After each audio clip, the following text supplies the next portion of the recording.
కోనసీమ జిల్లా ఇరుసుమండలో ఓఎన్జీసీ బావి నుంచి గ్యాస్ లీక్ అదుపులోకి రావడం లేదు. ఇప్పటికే ఇరుసుమండ గ్రామాన్ని ఖాళీ చేయించిన అధికారులు మంటలను అదుపు చేసేందుకు అన్ని రకాల చర్యలు తీసుకుంటున్నారు. ఓఎన్జీసీ బృందాలను రప్పించి మంటలు నార్పేందుకు ప్రయత్నిస్తున్నారు.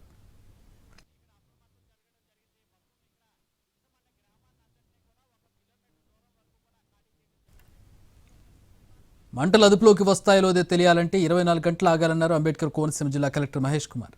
ఇప్పటి వరకు ఎలాంటి ప్రాణ నష్టం జరగలేదన్నారు. అధికారులు ప్రజలు అందరూ అప్రమత్తంగా ఉండాలని సూచించారు.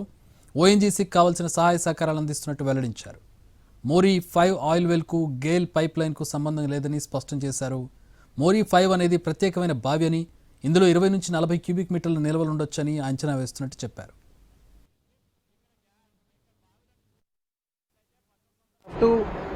Pull the water for around 300 meters ఒక సంప్లో ఏర్పాటు చేయాలి. So we did a recce around the oil rig.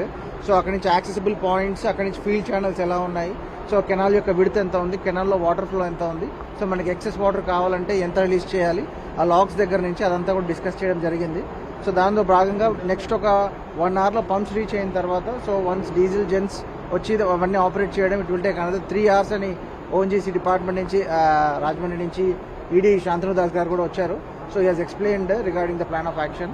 So at least టెంపరీగా సరౌండింగ్ ద రిగ్ ఎక్కడైతే మనకు చెట్లు ఉన్నాయో అక్కడ మీరు ఆల్రెడీ చూసే ఉంటారు, కొంచెం వాటర్ స్ప్రే చేయడం జరుగుతుంది. రిగార్డింగ్ చుట్టుపక్కల ఉన్న కోకోనట్ ట్రీస్ ఉన్నాయి, కొన్ని వెజిటేషన్స్ ఉన్నాయి. సో డ్యూ టు విండ్ ఆ ఫైర్ కొంచెం పక్కకి అటు ఇటు వెళ్లకుండా, కొంచెం పక్కన ఉన్న చెట్లకి ఫైర్ అంటుకోకుండా సో అక్కడ స్ప్రే చేయడం జరుగుతుంది.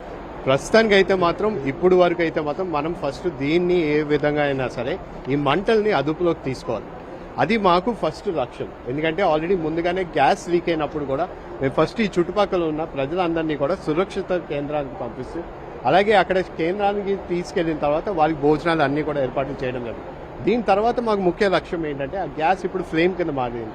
ఈ ఫ్లేమ్ని మనం అదుపులోకి తీసుకురావాలి. ఇప్పుడు మా స్ట్రాటజీని అంతా కూడా ఫస్ట్ ఆఫ్ ఆల్ ఇప్పుడు దీన్ని అదుపులోకి ఏ విధంగా తీసుకురావాలి, ఎంత త్వరగా మనం తీసుకొచ్చే విధంగా ఇంకేనా ఉంటాయా. ఇప్పుడు ఆల్రెడీ ఓఎన్జీసీ వాళ్ళు ఒక ప్లాన్ ఆఫ్ యాక్షన్ తెలియపరిచారు. ఏంటి, బ్లాంకెట్ ఇప్పుడు ఈ పంపులు తీసుకొచ్చి పంపులు ఏర్పాటు చేసిన తర్వాత ఒక బ్లాంకెట్ కింద ఏర్పాటు చేస్తే అప్పుడు టెంపరేచర్ కొంచెం కంట్రోల్ ఎన్వైరన్మెంట్లోకి వచ్చిన తర్వాత అప్పుడు వాళ్ళు మెషినరీ లోపలికి వెళ్ళి దీన్ని మొత్తం క్లోజ్ చేసే విధంగా ప్రస్తుతం